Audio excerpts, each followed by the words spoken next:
Hi everybody, this is Clint Cameron. I'm a product manager for CxEngage, and today I want to walk you through a quick little demo on creating a new campaign, new outbound campaign in CxEngage.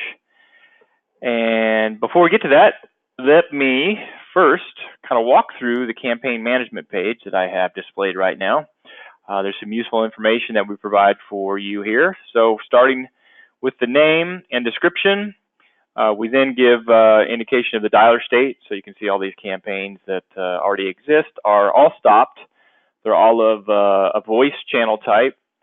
And then we also give you information around the flow and then the actual status of the campaign itself. So this doesn't mean whether it's running or not. This refers to whether or not the campaign is actually enabled. And so a disabled campaign is one that's, it's a way of preventing it from being accidentally started, and it's sort of that kind of second locking mechanism to ensure that, like I said, it doesn't actually accidentally get started, or one that you kind of want to put in maybe mothballs.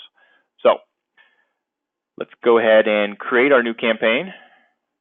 And we can see in the side panel here, we have a couple required fields. So first off, name. So let's go ahead and give this one a name.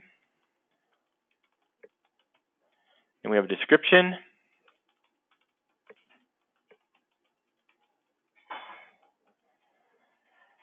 And the rest of the fields are disabled until I actually save my campaign. So once I've done that, now I've created it. You see it shows up in my left-hand list here. So now I can get down to some more of the fun stuff. We'll finish out the details here, and then we'll come back and talk about contacts. But first, let's go into the settings page. So this is where the bulk of the parameters that are going to govern how the campaign runs, functions. They're all settings that are on this page here.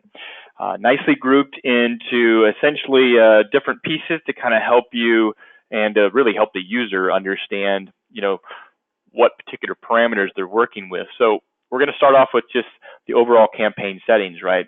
So we need to pick a channel. We're going to go with voice.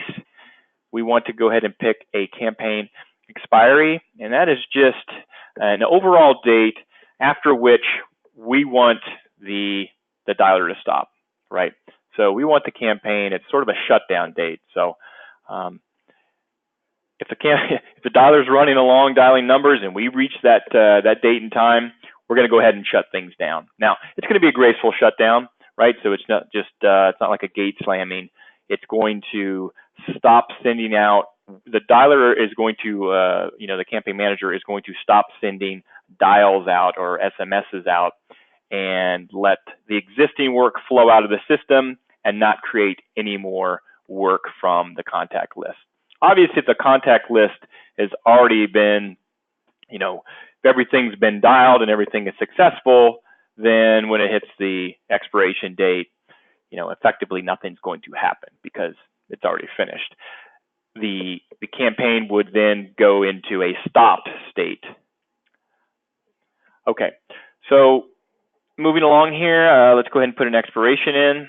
So I'm going to say a month out from now. We can go ahead and give it a time if we want. If you kind of wanted to shut off midnight of a given date, then you pretty much just set it to 11:59 p.m. It's effectively midnight on September 30th. The other thing we need to do is tell it a flow, and that is effectively telling the campaign what flow I use, which is also telling it what queue to use. It's also telling it the dispatch mapping, right? So that's kind of all happening in the back end and is described in a different set of videos with the overall campaign demo video set. Okay, let's move into some campaign defaults. Now, these are parameters that are telling the overall campaign some important information, say around the region, the time zone. So we'll go Honolulu is a nice place. And then finally a caller ID. we need to follow the E164 format here. So I'm just going to put in. So what these settings are doing are, campaign defaults. So region, time zone, caller ID. If I have not called them out specifically in my contact list, in a particular record in my contact list, then these defaults are going to apply. And however, if I were to call out a region for a given contact, then the actual contact takes precedence. So, stated another way, the individual contacts in the contact list, those went out. So a region indicated in a contact, that region is going to take precedence over a campaign setting. Same thing with time zone, same thing with caller ID. Okay, now we need to, obviously I'm not following directions, so I need a 1 in there. Okay, now do not contact. So this is, you're going to pick your do not contact list that you've already prepared. We can actually add more than one. I only need one for this campaign, so you see Acme do not contact list is added. That is not a required field. You don't have to have a do not contact list. So if you don't have any numbers that you need to scrub against, then it wouldn't be applicable. Now, dispositions, they are required. So we're going to go ahead and pick a disposition list here. We'll go Acme Outbound, and then let's go to mapping. So again, with the preparatory work that's covered in another video, dispositions and disposition lists, along with flows, along with your do not contact list, those are things that you're gonna prepare ahead of time before you create your first campaign. So I've got my disposition list. Now let's go ahead and select our mapping. So what we see on the left-hand side here is the actual disposition list. This is an example one that I already created. I have a couple categories here.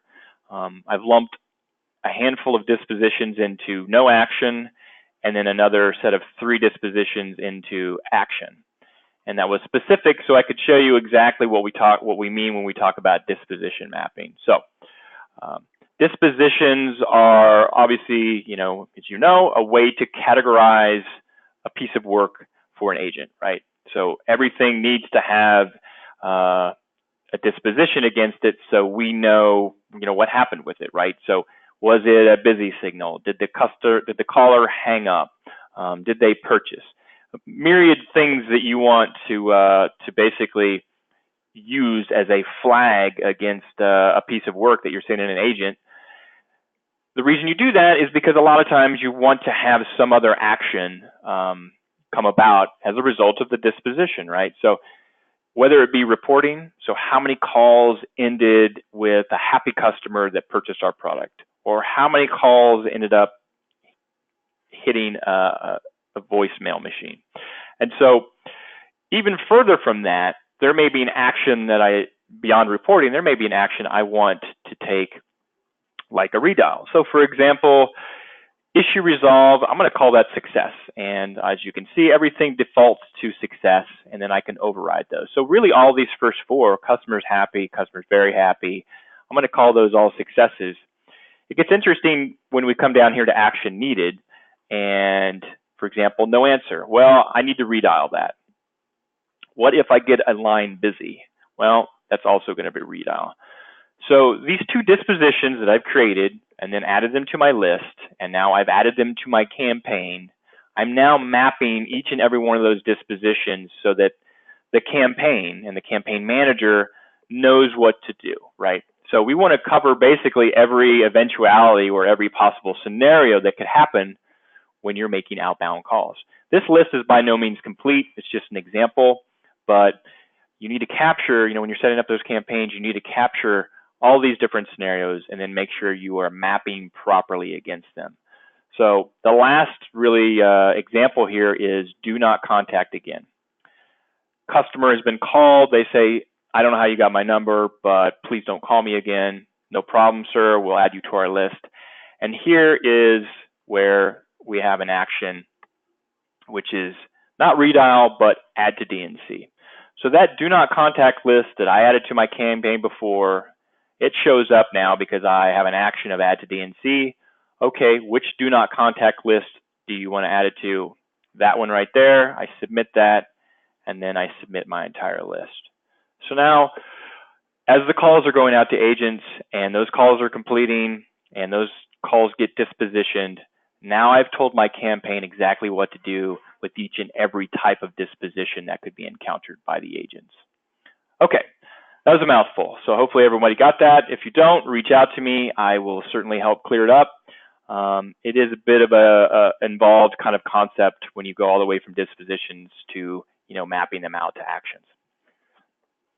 Okay, redial rules to finish out the campaign creation. So redial rules, this is just indicating, number one, this is my retry interval, and it is it's the number of hours that I'm going to wait for a retry, right? So right here, let's try, I'm going to set 2 retries. So if I disposition a redial, so going back to our disposition mapping, right? So if I have this list, if I get a no answer or a line busy, I want to redial, that's exactly where this comes into play. Any disposition that has a redial as an action, how many times do I redial? How many times do I attempt to recontact? And then how many hours do I want to wait in between those redial attempts? And then finally, we have scheduling, right? So we're going to pick the hours and the minutes for the earliest time to place a call and the latest time. Well, that wouldn't be very nice to people, 10 o'clock at night. Let's do 7.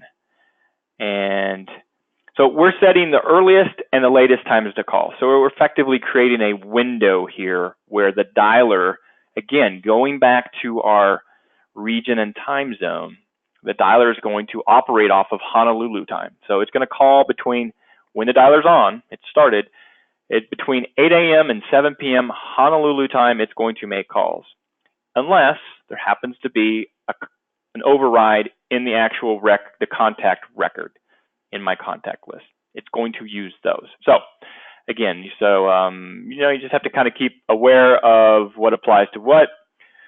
If I haven't called it out specifically, then the scheduling is going to be as per what I've set for my campaign. And then finally, for scheduling, we have the days of the week. So I'm going to go ahead and say Monday through Friday. And then I can also set exceptions. So Labor Day is September 5th in the United States. So that seems like a pretty good day that I'm not going to have much success with outbound calls. And I can set a window, or I can go ahead and set all day. I'm going to go ahead and set all day. And we add that.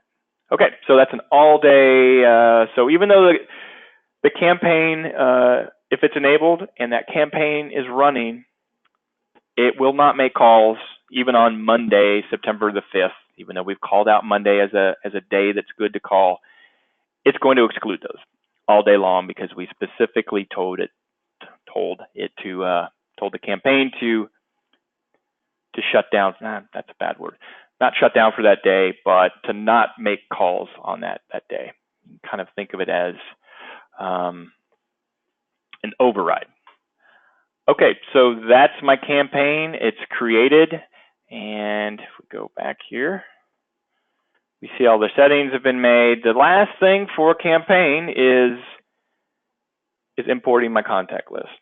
So in another video, I show you how to create that CSV file. That is the format that we use here. It's as simple as picking from my list. I have a good one here. Where is it? It's right there. We say open. Well, we're going to get a couple messages here. First is successfully uploaded, and then the last successful entry message is that it has been imported and understood by the campaign management. And so then we can see our update. So that was today at 1546, and the number of records processed was 4, which is exactly how many records I have in that contact list. And there you go.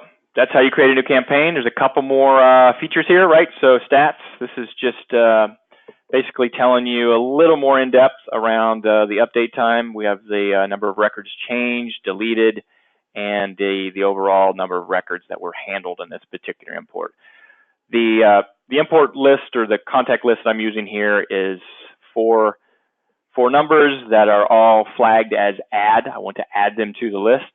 If I had a contact list where I said, 5 were adds and say 5 were removed, then you would see 5 for changed and 5 for deleted. And then finally, we have a download. So at any given time, I can download. So imagine over time I'm, importing records, and maybe every day I get either from my CSM, or I get from an external third party that sends me contact lists on a daily basis or weekly basis. I might be running a campaign for days or weeks on end, and every few days I just keep adding more contacts to it. And so over time you're importing more and more. I can download and then get at any given time a full list of all my contacts. So in this case, I've actually uploaded 4. You can see them here. But if I, added 4 every day over a few days, then when I download, I will see all of those show up. Now, if you remove them, it's not going to show them in the download. It's only going to show you,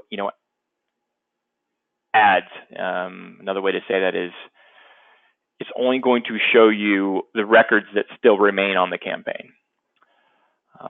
So that's it. That's how we set up a campaign in CxEngage. Thank you very much. Bye, everyone.